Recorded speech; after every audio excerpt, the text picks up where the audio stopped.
Olá! Muito bem-vindos, minha gente. Tá tudo bem por aí? Por aqui tá tudo no nice, viu? Vamos pra mais uma Estação Plural? Eu sou o Fefito, tô aqui com a Ellen e a Mel, minhas companheiras lindas e incríveis, pra apresentar o programa mais diverso da TV brasileira. Mas hoje, numa companhia tão legal, nossa convidada é a simpatia em pessoa. Profissional de primeira, uma amiga muito querida, jornalista e apresentadora de TV, Cris Flores! Bem-vinda! Ai, que prazer estar aqui, eu tô adorando. Nossa, já queria muito! Que bom. A Cris é paulistana, começou a carreira de jornalista no Impresso, mas logo foi brilhar na telinha. Ela foi colunista e comentarista em programas de celebridades e de variedades, mas logo subiu ao posto de apresentadora e agora tá arrasando no comando de reality shows. Ao lado do Carlos Bertolazzi, que teve aqui, você lembra? Aquele chefe de cozinha? Ela apresenta o Fábrica de Casamentos. Eu quero saber, Cris, das dores e das delícias de apresentar um programa como Fábrica. Ah, é uma delícia, gente. Eu tô adorando fazer o Fábrica. Ai, meninas, obrigada, viu, pelo convite. É um prazer estar tô amando estar com vocês super aqui. feliz. Mas, assim, o Fábrica é muito legal porque é um programa diverso também, né? A gente pode falar sobre tudo e a gente, na verdade, quis fazer um programa de amor, mostrar o amor entre as pessoas. Então, não tem barreira nenhuma pra gente lá. Qualquer pessoa pode se inscrever. Pessoas que já são casadas, inclusive, mas não puderam ter uma festa dos sonhos. Porque lá o preceito básico é festa dos sonhos para quem não conseguiu fazer na vida. Então tem pessoas assim que já estão há 20 anos juntas, até fizeram uma festa que deu tudo errado, não foi do jeito que elas quiseram, e a gente vai fazer do jeito que elas querem. Então é bolo que voa, é vestido... As pessoas piram, então. Piram, e a gente entra na piração. Porque assim...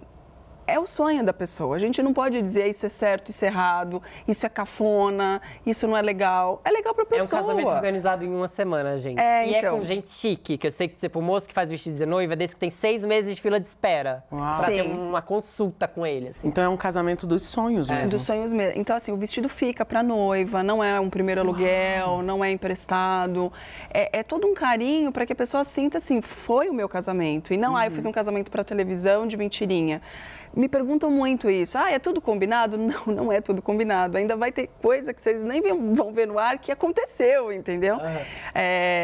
Mas é a vida das pessoas, é reality. E quem somos nós para julgar se a pessoa tem razão ou não, né? Já rolou de fazer casamento LGBT? Então, ainda não rolou. Sabe por quê? Porque essa primeira temporada a gente abriu inscrição no ano passado. E aí as pessoas estavam muito receosas. Ai, casamento na televisão, o que vai ser? Ai, vai ser brega. Ai, não vão fazer do jeito que eu quero. Ficaram com muita dúvida. E eu tenho a sensação que a comunidade teve medo também. Eu vou me expor. Como é que vamos passar isso? Qual vai ser a mensagem? Então não teve inscrição, mas eu tô louca para fazer. Eu tô pedindo para as pessoas se inscrevam. E hoje eu recebo muitos e-mails, muitos pedindo.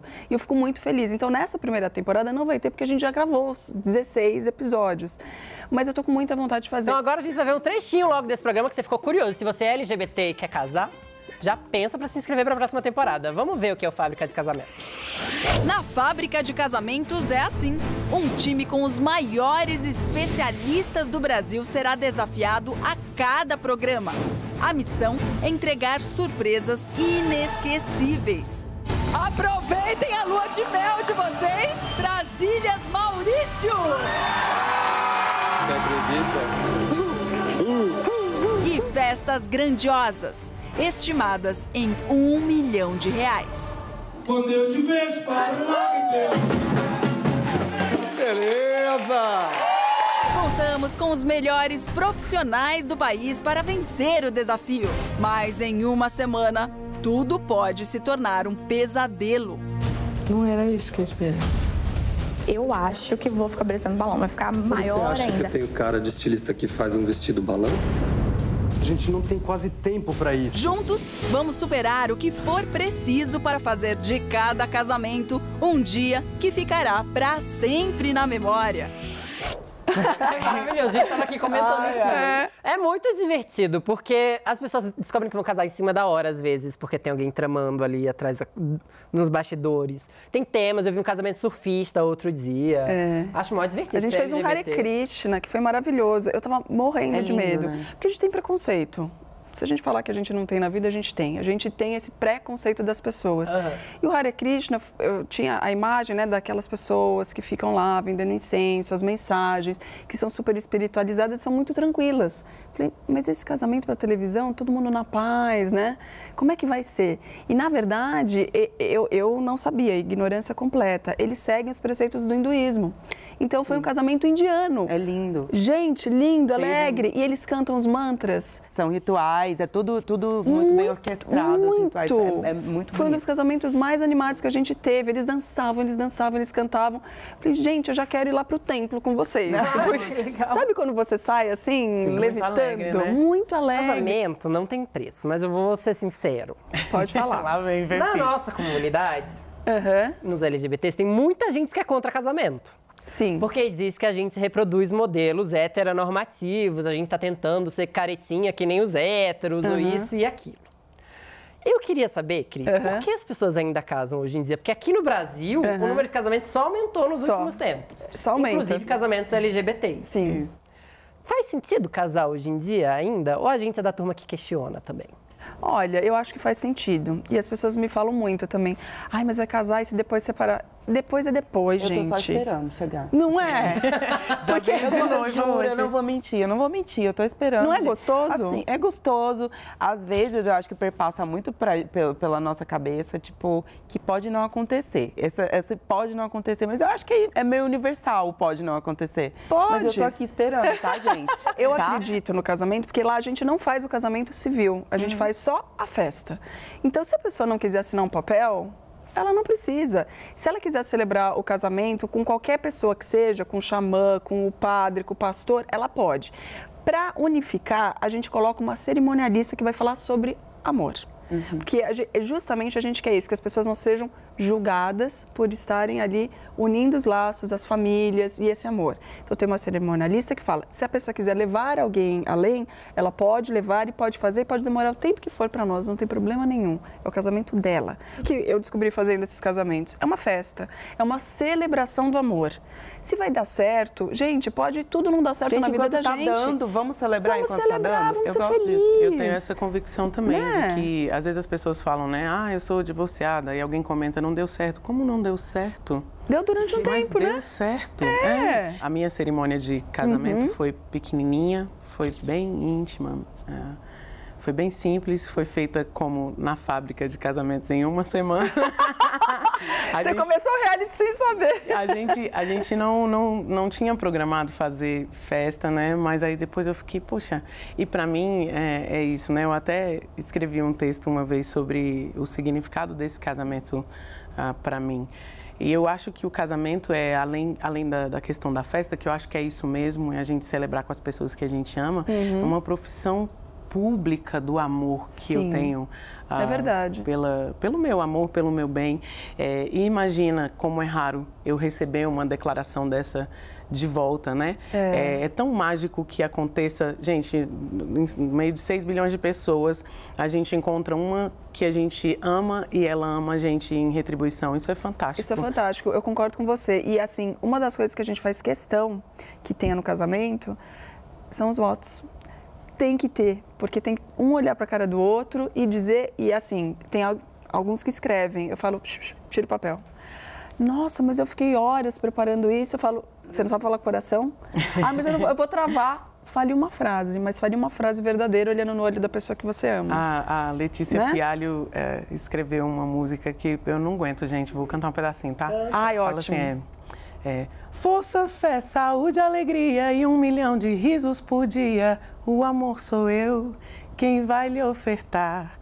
Cura para toda ferida, sonhos que transbordam em vida. É questão de fé, é questão de acreditar, lutar. E o amor sou eu, quem vai lhe ofertar. Ai, que lindo! Gente, é pra segurar, porque olha que coincidência. A gente vai agora para um VT. Antigamente, as pessoas se casavam apenas para manter as alianças diplomáticas e econômicas entre famílias e grupos sociais. Os noivos nem podiam escolher seus parceiros. Mais tarde veio a Revolução Burguesa, que vendeu promessas de uma união perfeita entre amor, sexo, felicidade entre um homem e uma mulher. Caretas? Mal sabia das possibilidades. Mais de 300 anos depois, os tempos mudaram, a sociedade mudou. Também mudaram as formas de amar e de se relacionar. Hoje, o casamento tradicional convive com outras formas de união conjugal, como o casamento LGBT. Obrigada. A Estação Plural preparou um vídeo todo especial sobre o arco-íris mais fofo e mais maravilhoso de todos os tempos. Quer adivinhar de quem? Vem pra essa surpresinha com a gente, ó. Roda ali. Força, fé, saúde, alegria, 1 milhão de risos por dia e o amor sou eu quem vai lhe ofertar. Cura para toda ferida, sonhos que transbordam em vida. É questão de fé, é questão de acreditar, lutar. E o amor sou eu quem vai lhe ofertar.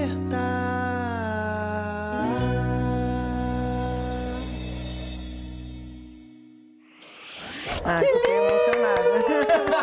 Desculpa fazer surpresa, a gente se mandou roteiro falso no e-mail, você não saber. Ai, que lindo. Eu tinha combinado, inclusive, que não ia cantar no casamento. A gente recebeu de presente de uns amigos fantásticos o som, né, da nossa celebração. Então a gente teve um power trio. E aí a gente está fazendo os votos, está trocando juras de amor, aí eu não dou conta. E a música da Letícia mexe muito com o meu imaginário sobre o que eu penso sobre o casamento mesmo. E às vezes as pessoas falam, vocês podem morar juntas, mas não precisa casar. Como não precisa casar? Eu, quando estou assinando o papel, eu estou dizendo legalmente também que eu me responsabilizo por ela e ela se responsabiliza por mim. Na ausência de uma de nós, a gente também pensa nos cuidados uma da outra.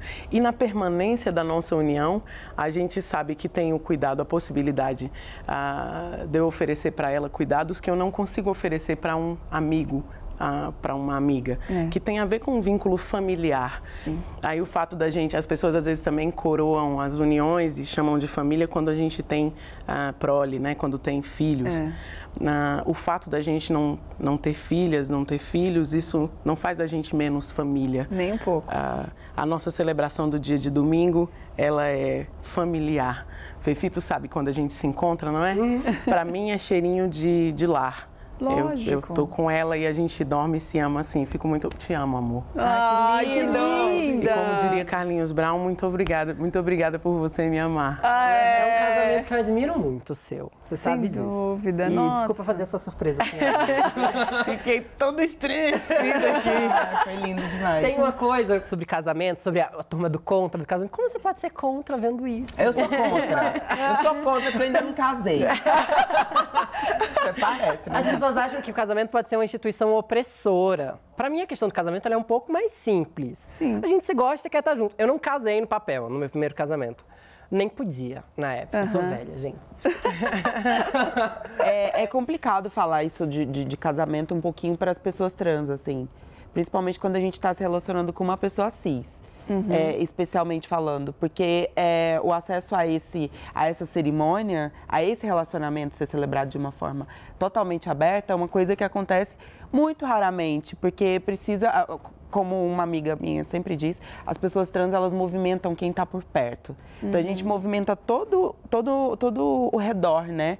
Todas as pessoas que estão com a gente. Então quem não é trans, nosso parceiro que não é trans no caso, passa a ter uma responsabilidade ou ele tem que ter uma visão maior sobre as questões do preconceito em torno daquilo tudo e para assumir esse relacionamento de uma forma para todo mundo, gritar para todo mundo através de um casamento, é uma coisa que acontece de uma forma mais rara, mas acontece. E eu acredito muito que um dia talvez aconteça para mim.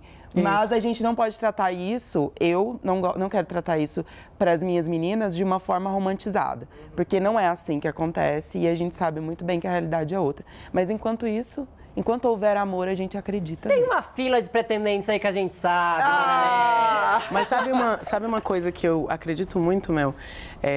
Como a gente estava mencionando em relação ao casamento interracial, existe, no caso racial, existem questões muito veladas. E tem gente que não faz questão de esconder também que é racista.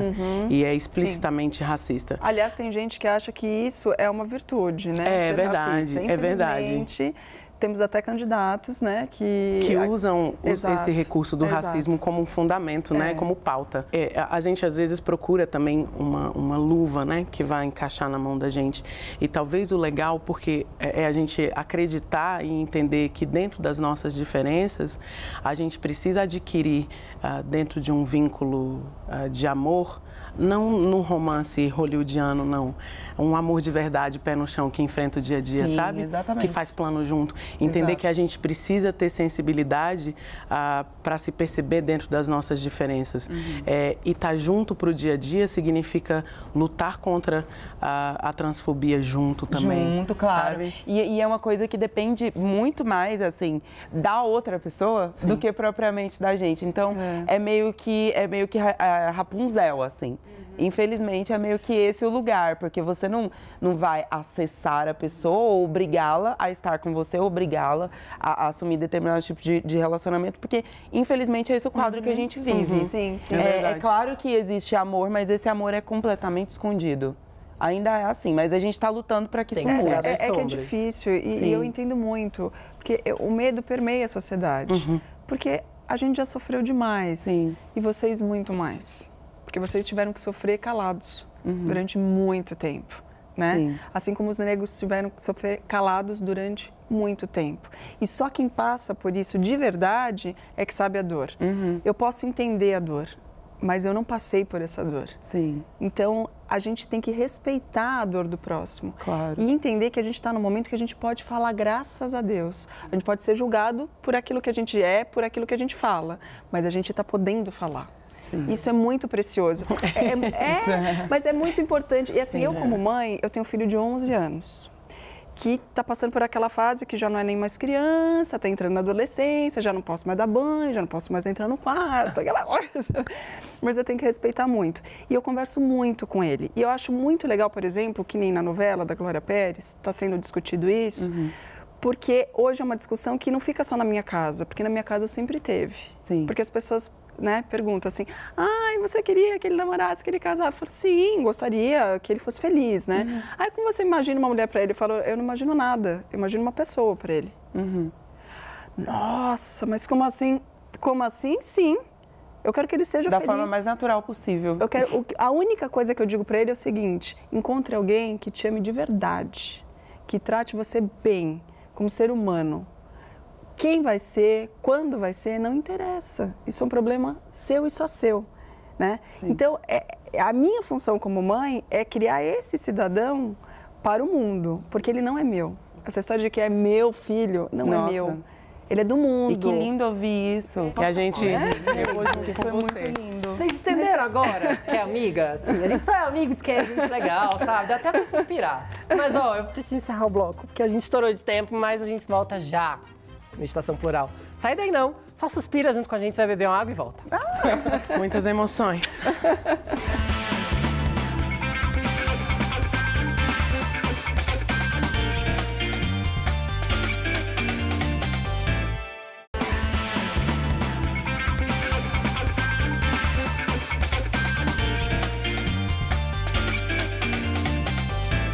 Oi, minha gente de casa, nós estamos de volta com Estação Plural, transmitido pela TV Brasil e pelas rádios Nacional e MEC. Se perdeu um programa, calma, vai na nossa página do Face ou no site da TV Brasil, nós estamos na rede, hein?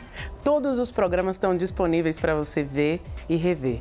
Eu sou Ellen Oléria, super bem acompanhada de Fefito e Mel, e hoje a nossa convidada especial é a jornalista e apresentadora Cris Flores, aqui com a gente, maravilhosa. Nesse bloco, nós vamos falar de um tema denso, recentemente visitado em séries de sucesso e, infelizmente, nos telejornais. A nossa intenção é sempre, mantendo todo o respeito, abrir espaço para discussões, mesmo sobre questões delicadas como o suicídio. A Estação convidou a doutora Alexandrina Meleiro. Ela é coordenadora da Comissão de Estudo e Prevenção ao Suicídio da Associação Brasileira de Psiquiatria. Vamos ver? É importante se falar de suicídio. Não é deixando de se falar, que nós vamos esclarecer a população e as pessoas que estão acometidas por algum problema, alguma doença que vai ter comportamento suicida, não é deixando de falar que a gente vai ajudar essas pessoas. Então, a maneira de como falar, de como abordar, isso é que é importante. Saber como a gente passar a mensagem, como se chegar nos lares, nas pessoas, para que a gente possa, sem dúvida, beneficiar milhões de pessoas que sofrem por depressão, por dependência de droga ou alguma outra situação que pode ter como fator de risco o suicídio. Há mais de uma década, o suicídio entre os jovens tem aumentado assustadoramente, inclusive no Brasil. E aí a grande preocupação, por que os jovens estão se matando mais? E aí algumas explicações científicas, algumas explicações psicológicas a gente tem levantados. O maior número de lares desfeitos, o maior uso e abuso de drogas, né, que são deletérias ao sistema nervoso, favorecendo principalmente quadros depressivos, a maior exigência, o predomínio do verbo ter, o que eu tenho, o celular, o tênis, a camisa, a roupa, o carro, e não o verbo ser, de quem eu sou. Importante quando nós estamos diante de alguém, né? Eu digo nós, quer dizer, a pessoa leiga que está diante de alguém, seja de um familiar, de um amigo, alguém no trabalho, na escola, um vizinho, ou até a própria pessoa, né? Se percebe não bem, se percebe que já não está tão presa à vida, já está angustiada, já está desesperançada, já não está suportando o sofrimento, tem uma baixa estima. O que nós devemos fazer? Primeiro, oferecer ajuda a essa pessoa ou, se somos nós, pedir ajuda. É importante que a gente não desista, principalmente nas pessoas que têm dificuldade de aceitar que está doente e que está precisando de ajuda. Prevenir é melhor que remediar. E no caso do suicídio, o remédio é muito amargo. E o suicídio, quando a gente cria esse cenário de casa, né? Você pensa em intimidade, às vezes família, amigo, a pessoa mais próxima, que mais te ama, é que vai ter o impacto de ter que lidar com o depois, né? Porque para quem foi, mas quem fica é que sofre a reação do, né? E até o julgamento mesmo, porque quem decide pelo suicídio acaba sendo extremamente julgado e passando por esse crivo moral, cristão, judaico-cristão. Nem mata, vai direto pro inferno. Exatamente, dentro da própria igreja não tem nem ritual, né? Não fazem ritual para pessoas que se... Não só na igreja, porque isso se alastra dentro do imaginário mesmo. Então, você pensa, por exemplo, uma pessoa que vai ser resgatada, que não é bem sucedida no suicídio e vai ser resgatada, ela não é uma pessoa atendida como as demais no hospital, por exemplo. Os profissionais se recusam a atender. E isso é muito brutal, né? Porque a gente está falando de vida. Essa pessoa não deveria passar por esse julgamento depois de uma decisão como essa, né? Eu penso muito que talvez não, eu tenho certeza que a culpa não é dessa pessoa. A culpa é da estrutura que não acolheu ela em algum aspecto que ela precisou. Então, eu acho que chamar a própria morte, o próprio final da vida de suicídio é muito covarde com a pessoa, porque você está se desculpando dos efeitos, entendeu? Que você pode ter causado naquela pessoa. Ninguém para pensar, né? Na estrutura familiar, como é que foi feita, se faltou algum apoio para a pessoa em algum momento da vida, pode ter sido na escola. Pode ter sido com uma relação entre pai e mãe, pode ter sido com uma relação de irmão, pode ter sido em qualquer detalhe. E as pessoas se desatentam. Elas acham que simplesmente suicídio é o fato de uma pessoa querer tirar a própria vida. Eu concordo. Porque está triste demais. Na estrutura como um todo, Sim. que falta coisa em família. Mas tem uma coisa que precisa chamar a atenção, que as pessoas discutem muito pouco suicídio, e a Cris sabe que a Cris é jornalista, não se noticia suicídio, exceto em casos muito excepcionais. Sim. Porque existe uma coisa chamada efeito Werther, que é lá o livro do Goethe, né, que alguém se mata por amor e tudo mais, mas tem também o estudo do Durkheim, que é o suicídio, que mostra que o suicídio pode virar uma epidemia. Então as pessoas tendem a não discutir o assunto e varrer para baixo do tapete, senão pensar o que motiva ele, com medo de inclusive trazer isso à tona, né? E resolver. Você é mãe de um adolescente, né, Cris? Sim. A gente falou de 13 Reasons Why aqui, acho muito gráfico. a morte dela. Acho que ensina muito ali, mas eu também acho que a série fez um grande serviço ao trazer a discussão do suicídio. Sim, sim. Você se preocupou, Gabriel, ver? Muito, porque assim, duas coisas aconteceram ao mesmo tempo, que foi a série e o Baleia Azul. Sim. Né? Aquele jogo que ninguém sabe muito bem até hoje de onde veio, se ele existe mesmo, se teve gente que embarcou nessa história, se aproveitou e também, né? Que pessoas se mataram sim, que pessoas se machucaram sim, isso existiu, mas ninguém sabe se era um jogo ou se alguém falou, existe um jogo, então vou aproveitar essa onda e vou fazer com que pessoas se machuquem, né? Eu acho que o suicídio é um vazio completo e eu concordo com vocês. Eu acho que falta essa mão estendida. Na minha adolescência, eu tinha uma amiga que fazia balé comigo que se matou. E foi terrível na época, porque a gente fazia o espetáculo da Cinderela e eu tinha um papel de irmã da Cinderela, tal, que era muito divertido, era muito gostoso, muito bonito o balé. E as irmãs da Cinderela são muito divertidas no balé, né? E ela fazia o mesmo papel, assim, se eu precisasse sair, ela era minha substituta. Então a gente passava muito tempo juntas e ela era extremamente divertida. E de repente um dia a gente recebe uma ligação de que ela tinha se jogado pela janela. E eu não conseguia entender, eu devia ter o quê? Uns 15 anos. Eu falava, como uma pessoa que me parecia tão alegre, tão divertida, que estava de bem com a vida, se jogou numa janela. Então, assim, é uma atitude pensada mesmo. Eu estou me jogando da janela, não foi assim, eu caí sem querer. Não, ela se jogou. E, assim, vendo os pais dela no velório, eu nunca vou esquecer isso na minha vida. Nunca, porque é uma dor para quem fica, como você estava falando, Ellen. E a culpa, o que eu não fiz? O que faltou? A culpa é minha. Eu, como mãe, não percebi isso, né? E aí, a partir daquele dia, eu botei na minha cabeça assim, qualquer pessoa que me pedir qualquer coisa, eu vou estar sempre com a mão e o ouvido aberto. Mão estendida e o ouvido aberto. Coração também puro para entender seja o que for. E aí, quando veio a série discute muito isso. E eu já vou dar o spoiler para quem não viu mesmo, porque é no último episódio que acontece o suicídio. Se não aguentar a última cena, como eu não aguentei, eu não consegui assistir, que é o suicídio em si, não assista o suicídio em si. Mas vale a pena assistir a série, porque a série mostra, é uma visão muito jovem, adolescente da coisa, mas para a gente entender a sociedade que a gente está vivendo, que está completamente machucada. E os nossos jovens estão muito machucados e a gente não está enxergando. Porque as redes sociais são muito importantes, mas elas também estão sendo uma fuga para que essa geração se relacione de verdade. Sim. E a gente precisa se relacionar, a gente precisa tocar, a gente precisa cheirar, a gente precisa beijar, a gente precisa olhar no olho, a gente precisa sofrer junto. Isso tudo está acontecendo à distância. E essa frieza, essa distância está fazendo com que a gente se sinta só. E não tem essa mão estendida. Todos nós temos culpa, sim, quando uma pessoa se mata, porque a gente não percebeu. Infelizmente, a gente não tem no Brasil uma informação mais precisa sobre suicídios de jovens LGBTs.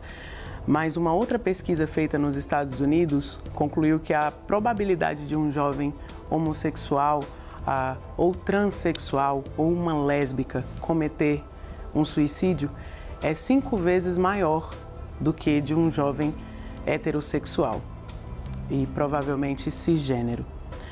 Isso é difícil, né, gente? Mas uma notícia muito interessante foi divulgada recentemente pelo grupo de pesquisa da Faculdade de Medicina Johns Hopkins, nos Estados Unidos. O grupo constatou que a taxa de suicídios entre jovens estadunidenses despencou após a aprovação do casamento entre pessoas do mesmo gênero. Isso é mais amor no mundo, salvando vidas. Outra notícia muito interessante são algumas iniciativas que estão surgindo na internet. Vamos acompanhar. A CVV é um serviço de prevenção do suicídio e apoio emocional. A gente funciona mais ou menos como um pronto-socorro emocional. As pessoas ligam para falar do que está afligindo, falar das emoções, falar das suas angústias, das suas preocupações. E em qualquer horário do dia, da tarde, da noite, vai ter um voluntário ali pronto para ouvi-la, de uma forma gratuita, de uma forma sigilosa, sem julgar, com respeito, com aceitação. Ela vai poder falar sobre o que ela quiser, da forma que ela quiser, no momento que ela quiser. Quanto à parceria com o Facebook, a parceria se dá da seguinte forma. Eles instalaram alguns mecanismos que, quando você vê qualquer postagem que você considera que não está legal, a pessoa pode estar passando por uma dificuldade, não está bem, ou você, assim, fica um pouco incomodada, acho que pode haver alguma tendência ali, ou de suicídio, ou de automutilação, ou uma depressão mais forte, você tem mecanismos lá de denunciar a publicação. E aí a pessoa é encaminhada para o CVV pelo número, ela também recebe lá todos os nossos canais de atendimento, por chat, por e-mail, por Skype, ou pelo telefone, pessoalmente, que também a gente atende. Uma coisa assim que a gente fala sempre é para se observar o comportamento do outro, o comportamento da pessoa que está do nosso lado. Né? Às vezes a pessoa está se isolando, a presença de sinais, né? Porque a gente fala, tristeza não é depressão. Né? Mas a tristeza pode ser apontada também como indicativa. E por outro lado, se você está percebendo isso dentro de você, é necessário buscar ajuda. Porque muitas vezes a gente não consegue sair daquele emaranhado que a gente está vivendo, aquela dificuldade, aquele turbilhão emocional, sozinho. Então daí a necessidade da gente buscar ajuda. Parabéns a toda a equipe do Centro de Valorização da Vida, o CVV, que, como a Cris mencionou, essa disponibilidade para abrir os ouvidos e estender a mão 24 horas por dia, recebendo voluntariamente, com atenção e carinho, todo mundo que precisar falar ou ouvir uma voz de gentileza sem julgamentos, independentemente de raça ou cor, gênero, religião, idade, orientação sexual, identidade de gênero. É só ligar no 141, que essa galera do bem tá de ouvidos apostos. A ligação é gratuita, tá? Tema denso, né, minha gente? Pois é, mas você sabe que o CVV, quando essa minha amiga, né, se suicidou, tinha uma outra amiga nossa também do balé, que a mãe era voluntária do CVV. E foi ela que ajudou todo mundo. Porque ela pôde conversar com a gente numa outra linguagem que a gente não estava acostumado a ouvir também. E tem umas mensagens afirmativas, né? Você falou que o Colégio do Gabriel, por exemplo, tratou do tema. Tratou por conta do Baleia Azul, começou, né, essa explosão de Baleia Azul, e também por causa da série, o colégio começou a inserir nas matérias essa questão do suicídio, que foi muito interessante. E também alguns youtubers começaram a falar sobre o tema. Claro que a gente tem que tomar cuidado, porque tem gente que fala sem propriedade, mas alguns foram estudar sobre o assunto e eles influenciam essa geração. Então, é muito importante a gente ver quem os nossos filhos estão vendo também. E um deles falou sobre isso de uma maneira muito bacana, e meu filho falou: mãe, eu ouvi, né, fulano falando, e o fulano falou que isso é uma doença, na verdade, a depressão. E quando a pessoa se mata, a gente não tem que culpar a pessoa, porque essa pessoa já estava doente.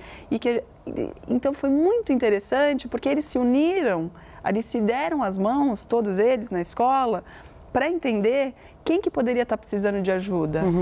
Qual que era o amigo que estava sofrendo bullying? Porque sofre, gente. Sofre. É verdade. Sempre tem um que é a vítima do apelido, um que não sabe jogar bola direito, então ele é deixado de canto. E tem quem né? é mais sensível, porque Sim. a gente que passou pela escola sabe que acontece isso mesmo. E algumas pessoas não resistem. Não. Às vezes é um caso impensado mesmo. Às vezes a pessoa nem planeja, mas é num instante de desespero que, sei lá, meia hora depois, talvez a pessoa conseguisse superar, mas em meia hora de desespero pode ser definitivo. A gente falou de um tema super denso agora, mas eu queria subir o astral de quem está em casa, levando um sorriso para vocês aí, e para a Cris também. Especialmente para vocês, a gente preparou hoje o nosso desafio do Pajubá. Oba! Trazer alegria para a nossa vida, né? Você aí de casa sabe o que é Pajubá? Você sabe o que é Pajubá, Cris? Não sei. Nunca vi nenhum, eu só ouço falar. Mas você sabe o que é Pajubá? Eu nunca vi, nem comi, eu só ouço falar. Esse palavreado, essa gíria, né, super urbana mesmo, provoca um encontro aí da comunidade transviada, né? São as travestis, né, que começam essa onda de começar a se comunicar e se proteger, se cuidar dessa estrutura violenta das ruas, falando essa língua que ninguém entende. Você certamente fala Pajubá e não sabe. Da Elza, Quenda, Babá. Totalmente. Tudo isso é Pajubá. Ela já tá ligada. Eu amo as travestis, gente. Elas são maravilhosas. Um beijo. Um beijo para as travestis. Um beijo, minha gente. A gente tá ligada. A comunidade Arco-Íris adotou e todo mundo que é simpática ao amor também colou no Pajubá. Hoje a gente vai dar uma palavra para você, Cris. O pessoal de casa vai estar ligado também. Tem 3 alternativas para te ajudar a saber o que é. Tá fácil. É uma palavra do Pajubá e você vai acertar. Manda pra gente aí um hashtag tuitando pra gente com estação plural o que é a sua resposta, tá bom? A palavra de hoje do Pajubá é charufar. Como é? Que danado. Nunca ouvi falar. Nunca ouvi nem comi, Essa é eu de só ouço travesti falar. antiga, porque eu aqui, ó... O pessoal da década de 70 aí, 60, 70, se liga e ajuda a gente. O que é charufar? Alternativa A, dar barraco, fazer senão, pesar o clima. Alternativa B, passar um cheque. Essa é pesada, hein? Essa é pesada. Vocês sabem o que é Gente, passar o cheque em eu não casa, sei o que é. Eu dei a alternativa e fiquei... Passar o cheque é quando você tá fazendo sexo e acontece alguma sujeirinha, vamos dizer assim. Opa! Cheque sem fundo, minha gente. Tem um pajubá dentro do pajubá. Um pajubá no pajubá. Ó, alternativa C. Fazer um mal feito, fazer besteira. Ih, queimou seu filme. Total. Não responda agora, Cris. O pessoal de casa vai pensar também. Segura, charufando. A gente volta no próximo bloco. Com estação plural. Eu tô passada. Cuidado, Eu tô cuidado. passada.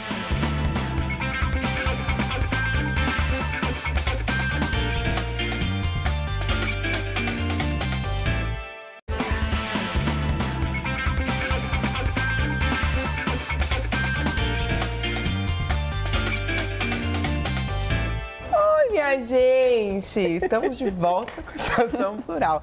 Eu sou a Mel Gonçalves e tô aqui aguardando a resposta da Cris Flores. Mas antes a gente vai repassar de novo as opções, as alternativas. Cada uma que vai dar o seu dado pra gente ver quem vai acertar. Porque a gente sempre faz um bolão aqui. Normalmente ninguém acerta. Mas ó, gente, vocês também de casa, por favor, hein? A hashtag Estação Plural. Fala aí qual é a resposta, o que você acha que é. A palavra é charufar.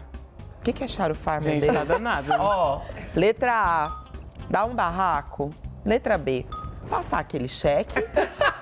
Ou letra C, fazer alguma coisa errada. Gente, vocês podem vai 2 em 1, porque a Ellen já aprendeu como passar o cheque. Gente, olha, e eu fiquei bege. Bege, olha isso, aplicando o pajubá, entendeu? Durante as palavras, eu gosto assim, você já pega e já cata. Mas então, o que você acha? Eu também aprendi do cheque, gente, que eu não sabia. Eu já vou logo votar Qual que é a opção que você acha, Eu já vou Cris? logo na do cheque, porque charufar vem de charuto é o cheque. Vamos no cheque. Tá, e Nossa, você, Fê? faz sentido. E você, Fê? Eu vou ser do contra, eu vou no barraco, porque eu sou barraqueiro, mas eu acho que faz todo sentido. Charufento. né, Oléria? Qual é a terceira alternativa? A terceira alternativa. É fazer uma bobagem. Fazer uma bobagem. Isso. Um menino charufento. Errar feio. Charufono. Charufento é ótimo. Pô, então eu vou nessa só pra gente saber quem é. Só cada um foi numa opção aqui, né? Eu espero que o pessoal de casa tenha seguido a Ellen Oléria, porque ela acertou. É fazer uma besteira. Não vamos charufar mais, tá bom? Não perde. Vamos continuar aqui com a gente, que agora a gente vai para um bate-papo interessante, que é o despertar da sexualidade. Desde os primeiros anos de vida, a gente explora o mundo pelos sentidos do nosso corpo. É por meio do gosto, do cheiro, do toque, do olhar e do ouvir que o bebê experimenta o prazer. Mais tarde entramos naquela fase, né? Aquela famosa fase dos porquês. Uma fase de muita curiosidade. As crianças querem sentir, ver e saber de tudo. Como é que a gente veio ao mundo, hein? Meus pais namoram pelados? Para que serve cada parte do meu corpo? Por que eu sinto assim ou por que eu sinto assado? Porque todo mundo aqui já deixou o pai e a mãe de saia justa, eu tenho certeza, com essas perguntas difíceis. E a gente é completamente natural, né? Ficar com dúvida em relação a essas coisas. E é saudável que as crianças tenham esse tipo de comportamento e de curiosidade. Às vezes pode ser um pouco desafiador para os pais, que precisam saber um pouco como lidar com todas essas questões. E tem que ter muita tranquilidade, tem que ser tratado com muita naturalidade também. Mas se não se sentirem seguros, a gente pode procurar a orientação de um profissional, viu? O Estação Plural foi conversar sobre o tema com a sexóloga Carla Secarello. Roda, VT. Cada criança, ela vai se desenvolver dentro de um contexto, né? De um contexto familiar, de um contexto social. Então, dependendo dos estímulos que essa criança vai receber, ela pode chegar aos 10 anos de idade e nem manifestar nenhum tipo de interesse em querer saber nada. Em média, as crianças já começam aí por volta dos 6, 7 anos, já começam a fazer perguntas, mais diretamente as questões sexuais. Mas, quando são pais que não têm, os pais precisam se limitar mesmo a responder o que a criança pergunta e não estender, porque tem pai que fica tão desconcertado, não sabe direito como é que ele tem que responder, ou a mãe, né, sabe como responder, que aí dá aquela volta enorme para poder chegar no ponto X. E não é assim. Agora, se os pais não sabem, ou se os pais não sabem como dar essa resposta, tem que ser muito honesto com os filhos e dizer, olha, a mamãe ou o papai não sabe, vou pesquisar e depois eu te dou uma resposta. Mas essa resposta não pode demorar um mês, né? Criança é imediatista.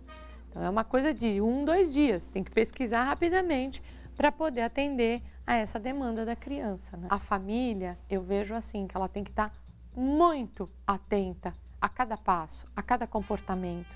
Se essa criança está muito isolada, ou se ela está muito agitada, ou se não dorme mais, ou se de repente não se identifica com certos brinquedos que são impostos, né, para nós. Então, menina tem que brincar de boneca, menino tem que brincar de bola, né? E muitas vezes isso acontece diferente. Então, às vezes a menina adora uma bola, o menino adora uma boneca. Isso não quer dizer nada, absolutamente nada. Porém, né, se isso é algo que incomoda tanto os pais devem ficar atentos, trocar ideias com seus filhos, conversar, ver como é que essa criança ela age num grupo com outras crianças. E é a partir daí, então, que os pais vão poder ser mais atuantes. Até mesmo de entender do seu filho e da sua filha o que é que pode estar acontecendo. Muito legal os esclarecimentos da doutora, porque a gente aqui já é adulto e já sabe o mecanismo sexual e já sabemos que é relativamente simples. O que complica mesmo são as relações e as sensações que estabelecemos com o nosso corpo. E é incrível como isso é definido desde muito cedo na vida da gente. A formação da identidade de gênero, por exemplo, acontece por volta dos 2 anos até os 6 anos. Ellen Fefito, o que vocês lembram dessa parte da infância? Como é que foi a consciência da orientação sexual de vocês? Conta pra gente. Eu já fico com esse risinho, né, na cara. Eu quero saber aquela historinha que você tava contando. Não é do namoradinho? A minha mãe que conta, eu não me lembro disso direito. Eu lembro do uniforme da creche. Creche, gente. Pelo amor de Deus. Mas eu realmente era uma criança muito curiosa. Minha mãe disse que uma vez foi me buscar na creche. Eu falei, espera, mãe, rapidinho. E disse que eu corri lá e voltei com um menino, de mão dada com um menino pequenininho, que nem eu, loirinho. E falei pra ela assim, mãe, esse aqui é meu namorado. E minha mãe fez assim, ah, é? E ela disse que ele ficou vermelho e olhando pro chão. Eu falei, não é? Não é? Fala e aí, ele assim, diz aí. Conta pra ela, né? E a criança desesperada. Mas ele era meu namorado.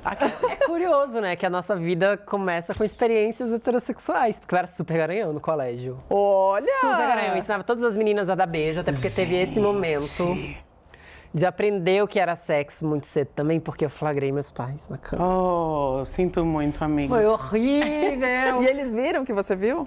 Foram 2 vezes que isso aconteceu. A primeira vez, não. As 2 vezes, sim, na verdade. Numa eu apanhei, na outra eles disfarçaram. Você ficou paradão lá? Gente, não sabia o que fazer. Tava acontecendo ali na minha frente. Mas eu posso falar da mesma forma que você também não sabia o que fazer, provavelmente os pais também não sabiam o que Pior fazer. pra eles, vai é meio isso, né? Porque a gente tem muito essa ideia de que os nossos pais sabem. Eles vão saber lidar, eles vão saber explicar, mas nem sempre é assim, né? Acontece com todo mundo, viu? Já aconteceu com você? Várias vezes. Depois você tem filho, você é muito flagrado, entendeu? E aí você faz aquela coisa, assim, né? Quando você sabe que a criança tá por ali, você tem que fazer meio debaixo da coberta, chegou, você... Gente, né? Estão brincando de esconde-esconde aqui, entendeu? Mas até aí eu acho sussa. Eu acho difícil quando a criança quer saber exatamente como funciona. Mas isso... Porque eu não sei se eu sou a favor da história da sementinha ou da cegonha e lá. Eu acho que talvez tem que contar. Eu acho que dá pra contar. Como é que você lida com isso? Eu fiz assim, meu filho hoje já sabe o que é, né? Então, como que aconteceu? Eu decidi nunca mentir. Mas com criança, você nunca tem que dizer mais do que ela quer saber. Então, você tem que responder exatamente a pergunta dela, porque às vezes ela é tão objetiva e a gente que fica... No mundo de Bob. No mundo de Bob, assim, nossa, como é que eu vou explicar a relação sexual para uma criança? Às vezes a criança só quer entender assim, de onde eu vim? né? Então, assim, você tem o seu pai, você tem a sua mãe e você nasceu do seu pai e da sua mãe. Ah, tá bom. Às vezes é isso a resposta que a criança precisa, entendeu? Mas pro meu filho, eu nunca inventei cegonha, ovo, esse tipo de coisa, porque eu nunca quis mentir para ele. Eu omiti, é diferente, né? Então, o que eu falei para ele? Eu falei, olha, a mamãe tem uma semente e o papai tem outra semente, que são diferentes. Aí você junta as duas sementes, dessa semente nasce um ovinho que vai virar um bebê dentro da barriga da mãe. Mentir? Não mentir? Não mentiu. Ele vai descobrir, né, os detalhes na biologia quando ele estiver estudando lá no primeiro ano. Então, o que foi que aconteceu? Mas aí ele me perguntou, aí ele falou assim, né, isso já um pouquinho mais velho, porque enquanto é super criança não tem essa dimensão. Era isso e acabou. Aí ele falou assim, mas como é que faz para a sementinha da mãe encontrar a sementinha do pai? Entendeu? Eu falei, então, aí deixa eu te explicar uma coisa. Tem uma mágica que acontece quando você é adulto. E é mágico mesmo. Né? E é mágico, não é? É mágico. Eu falei, é uma mágica que acontece e aí nasce o bebê. Aí ele falou assim, mas como que é essa mágica? Eu falei, então, essa mágica a gente só descobre quando a gente vira adulto. Isso é bom também. Você não pode contar? Eu falei, não, porque isso não se conta, isso se sente. Isso só vai sentir quando você vira adulto. E aí ficou aquela, né, aquela mística na cabeça. Ele sabe que tem alguma coisa que ele não sabe, mas eu também não vou contar para ele porque não é idade para isso, né? Porque nessa fase para criança é muito difícil, até porque eu não quero que ele fique com essa ideia de que, então, se é o pênis e a vagina é isso, sexo é isso. Eu não quero que ele sinta isso. Eu quero que ele sinta tudo, a que ele magia. tenha todas as sensações, de se tocar, muito inclusive. Importante que os pais fiquem atentos a essas fases, principalmente essa fase dos porquês ou a fase do toque, da pessoa perceber o próprio corpo, porque é aí que se manifesta várias coisas, é aí que vai se manifestar a sexualidade, as preferências daquela criança, ali que vai se manifestar a identidade de gênero dela também. E assim, é imprescindível que os pais sejam responsáveis e atentos a essas crianças para não ser violento, entendeu? Para não ser brutal com essas crianças, para que elas não sejam adultos infelizes.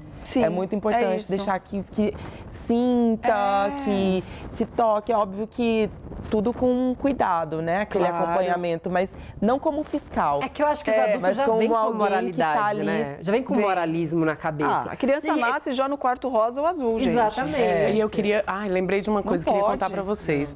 Eu estava conversando com um amigo músico, a irmã dele teve bebê, ele estava na casa ajudando com a arrumação da casa e tudo, para ela ficar inteiramente à disposição do bebê. E aí eu perguntei, é menino ou menina? Eu achei tão bonitinho que a minha mina estava perto de mim e falou, a gente vai saber logo logo, né, amor? Quando a criança crescer, a gente vai saber. É isso. Que ela vai dizer se é menino ou menina. E eu falei, ixi, dei uma bola fora. É mesmo. Ela falou, você quer saber o quê? O órgão sexual que a criança nasceu. Eu falei, a genital da criança. Eu falei, deixa pra lá. Mas eu posso falar, isso é muito espontâneo. É muito espontâneo, porque assim, o ser humano, assim como a criança, né? O ser humano adulto também só reproduz coisas. E a gente não para, porque assim, diferente da criança, a gente tem a opção de não assimilar aquilo. De falar assim, não quero ir prestar atenção no que eu não estou vendo agora. Por que eu estou falando isso sempre? Por que eu dou bom dia automático para as pessoas? Por que eu falo isso sempre? Eu acho importante a gente perceber essas coisas. Igual... bebê, né? Você tá grávida. Ai, menino ou menina? É muito automático. É automático. Mas esse automático, a gente tem que perceber que ele também é violento. Sim. E ele é violento com a própria família, que vai fazer o quê? Vai violentar aquela criança. Porque já tá impresso que ela vai ter determinado jeito. Tudo, né? Sim, então é assim, a mãe tá aqui com um bebê, que é um humano, né? Tá com um humano dentro de si. E aí, é menina ou menino? Por conta de um genital, é menina, vamos supor. Aí é menina. Aí você já pensa em toda aquela padronagem. E a criança, às vezes, é uma criança trans. E aí? Como é que a gente fica? A gente vai continuar violentando essas crianças para que elas se tornem adultos, que são propensos ao suicídio, que a gente falou lá no outro bloco?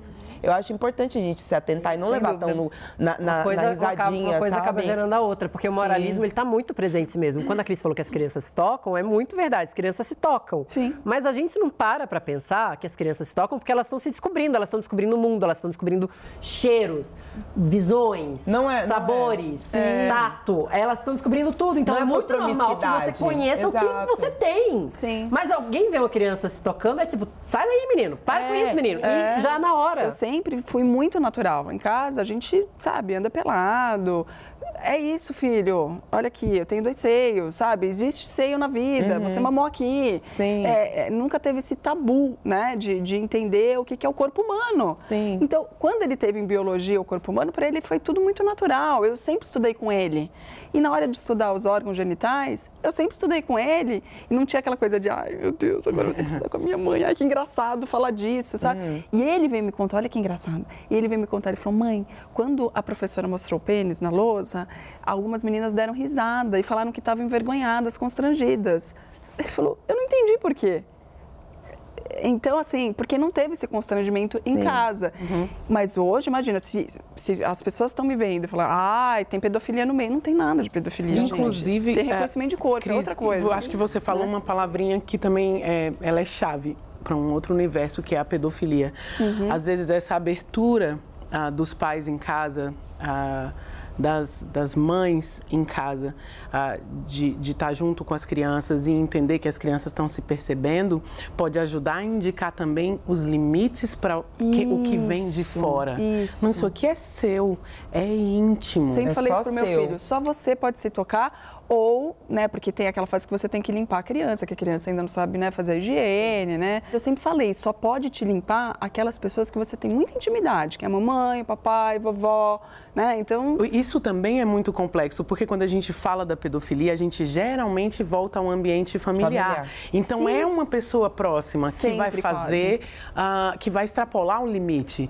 Mas aí a criança sabendo, porque eu conversei com minha mãe me disse que é assim, e tá errado um adulto me pegar assim, né?